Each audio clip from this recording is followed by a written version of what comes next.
Hi, thank you for joining me. Today we're going to do a spiderweb bloom. I've done them in the past if you look through my older videos, but since it's been a year, I figured let's go ahead and do another one. They're just a very simple bloom that looks like a spiderweb. I'm going to take about an ounce of Jade Diction High Gloss 1:1 resin for my white. I have let it warm up to 33 degrees Celsius or 92 degrees Fahrenheit, depending on how you do temperature. I am going to pour some in the bottom of this mold. I'm using the square because I think it looks really cute with the spider web and the thicker mold so that we can do a cute dark, maybe just black, but I don't know yet, back. So that looks pretty good. All right, take that to the side. Let's mix up our white. So I am using Casting Craft today. And I'm gonna go with, I think, let's do 10 drops and see what it looks like. Oops, I changed my bottle. I broke it so it doesn't come out in drops, small drops. But if I squeeze it accidentally, it squirts a little amount in there. It's all just learning new things again when you change them up. Let's just hope I didn't put too much in. I think I accommodated that extra little squeeze that I put in there. I think that should be okay. I do want a bright white because that's how the web looks best. You could probably put some mica powder in here for colorant, but I really want it to stand out. I am going to use some shimmer from Laura's Art Corner, Magnolia Shimmer, and it's just a very lightweight powdery shimmer. Don't want to use too much of it, but just a little bit.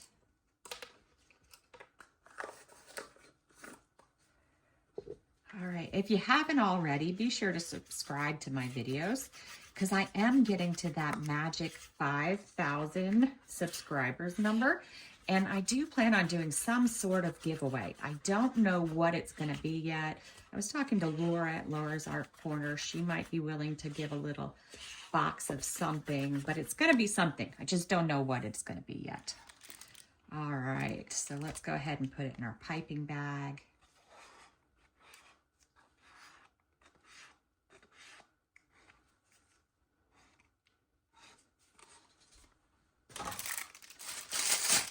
When y'all see how simple this is, you're definitely going to want to do it. Just looks so cute. All right, I got to cut a little tip off my bag.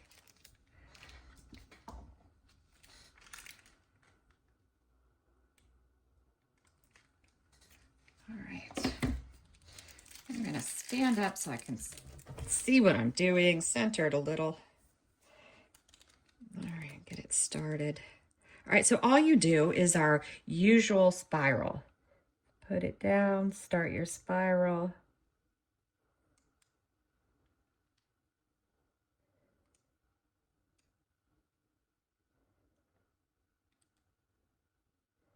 I do try to go a little further out and a little wonky.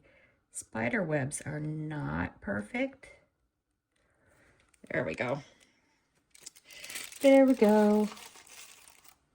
All right. And for this one, it's just so simple. Instead of doing any ends, is that a little drop of white I dropped? Yeah, might be. All right, instead of doing any ends, I do all outs. So outs.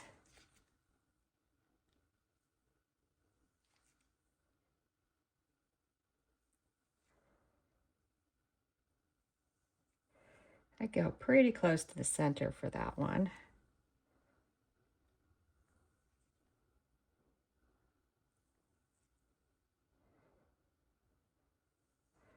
Let's do maybe a little something there. Two.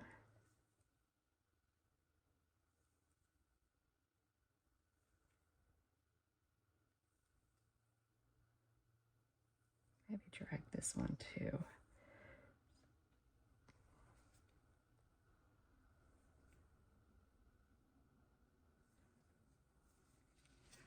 right, you can see it's already spreading and doing its thing. We'll be back to back this because I'm not sure what we're going to do yet. Hopefully this little drop doesn't do something too funny. Sometimes things don't work perfectly. That's all right. All right, we'll be back.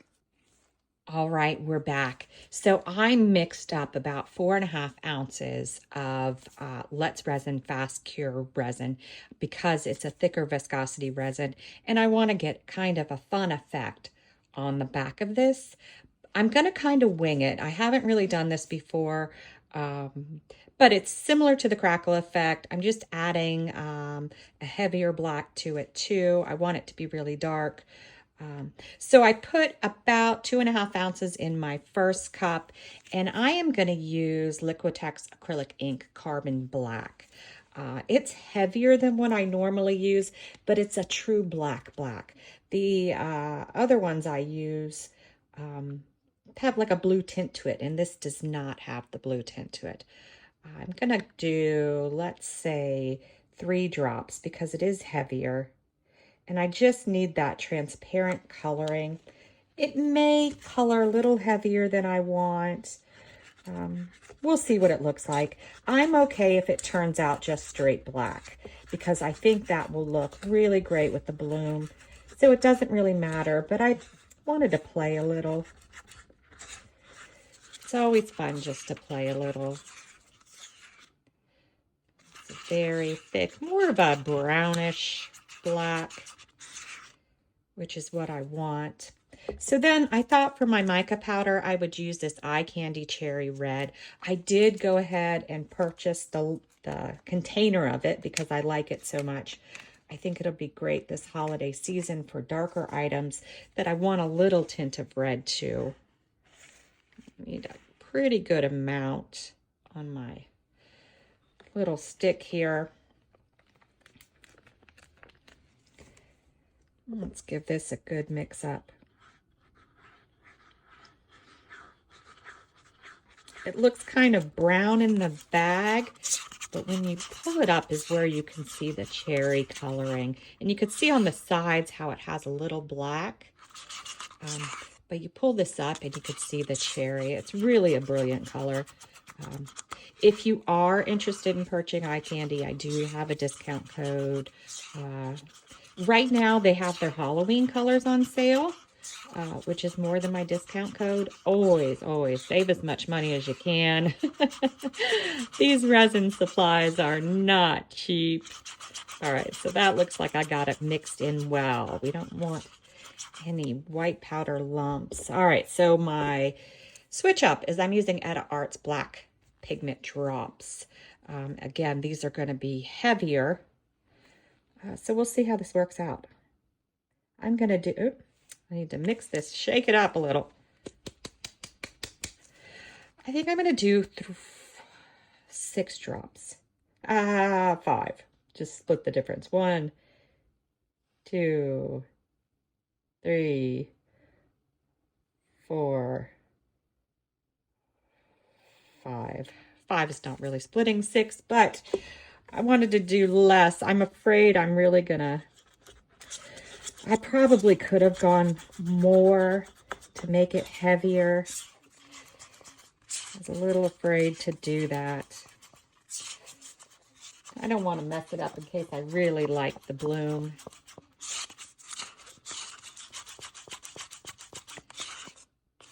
All right, you see that's a very thick solid black, and it's along the same coloring of my acrylic ink. All right, so with the crackle effect, we always like to get our transparent down first. I'm going to pour a good amount of this, not all of it. We do need to save some of it. All right, let it flow a little. I'm going to give it a little hit of heat.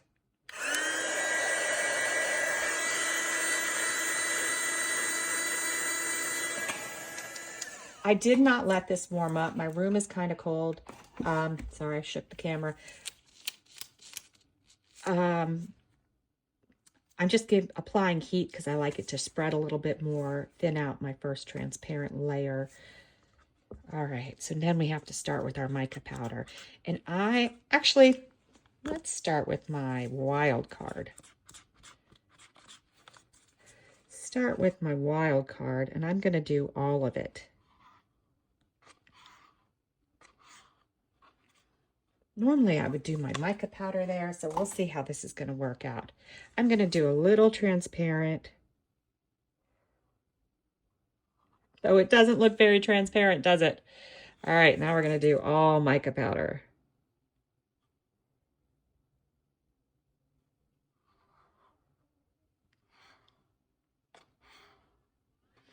I'm hoping I have enough transparent to push this mica powder to the edge. Let's go ahead and give it a scrape. I don't care if the center is left clear because remember we have the bloom behind it. I just want it to push the mica powder. And hopefully that's enough to do it. Looks really solid black. Then we have that cherry coloring. Fingers crossed it works out, at least gives us a little bit of a cool effect. But if it's just black, that's cool too. All right, we'll be back when it's time to unmold it.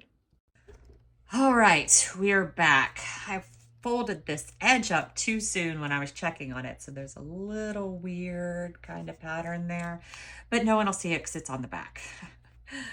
All right, let's see how this worked out. I do have an idea, if it's not what I want, of adding a spider to it, but we'll see. Let's take a look. Oh, wow. Oh my gosh, I love the outside. And you know what? I think I still want to add the spider to it. I don't know how well you guys can see it, but that is super cool. And I think a spider in the center will look amazing, or maybe just off to the center. But my favorite part's the back, I think. I think my favorite part is the back. I really love how that worked out. We're back, and I think I've decided to use my little black eyes for my spider.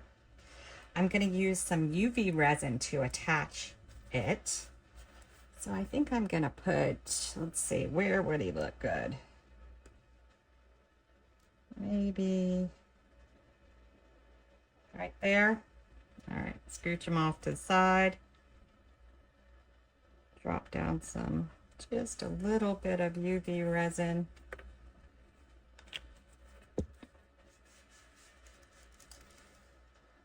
Oop. Should have my gloves on, but I'm not. I don't. Oops. I need my tweezers, actually, would probably be the easier way to do this.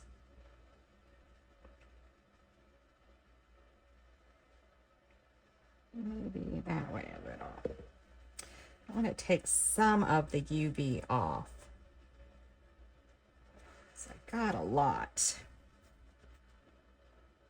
And it'll interfere with the legs. So I don't want too much. All right, let's get it locked in place. This will help it not move while I'm trying to draw the legs.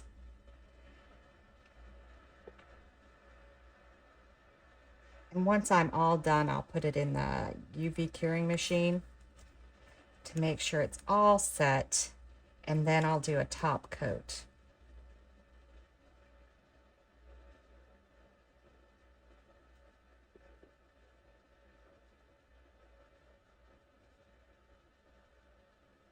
Let's see, is it pretty still? Yeah.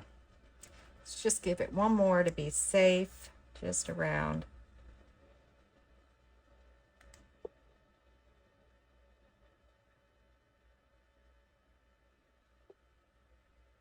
So nothing moves. Now I think I'm going to try to use my dotting tool to do this. It would probably be easier to do the thin legs. I'm just going to pop down some black paint.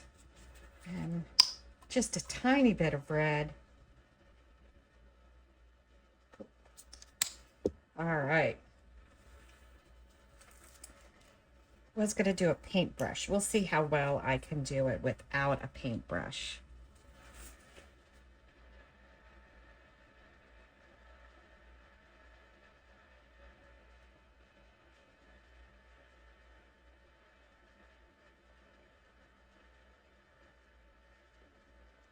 Didn't get enough paint on that one.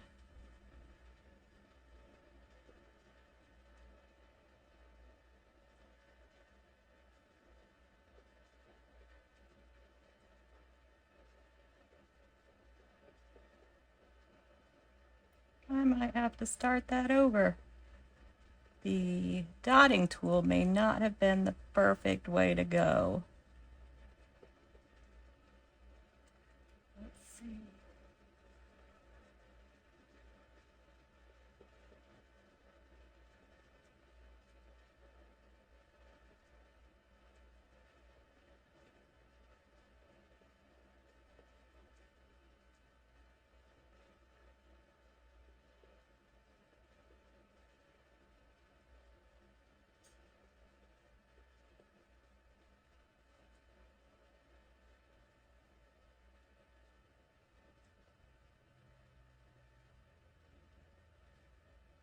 Actually, it's not too bad. I'll get a close-up view for you guys in the picture. The only thing I don't like is this isn't separated enough. And I might be able to, I got a little too much on there in that one spot. Let's see, take the, let me find something else.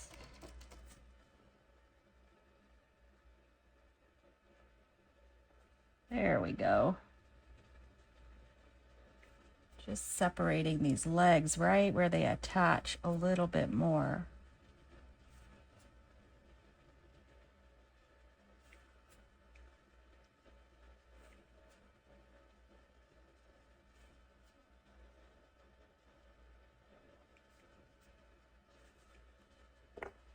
I need just a little bit more.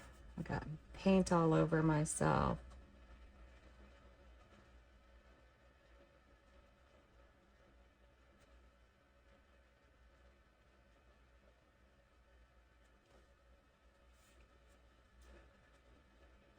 Get the spot where I sealed them together. And then I need my smallest dot. I think this is it. And this is the part where I'm a little shaky on. I want to get my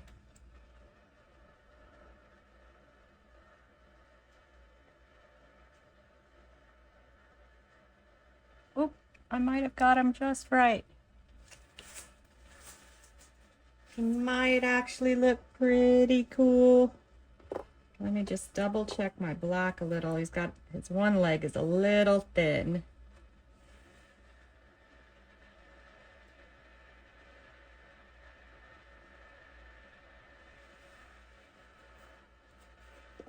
All right, so he's there now.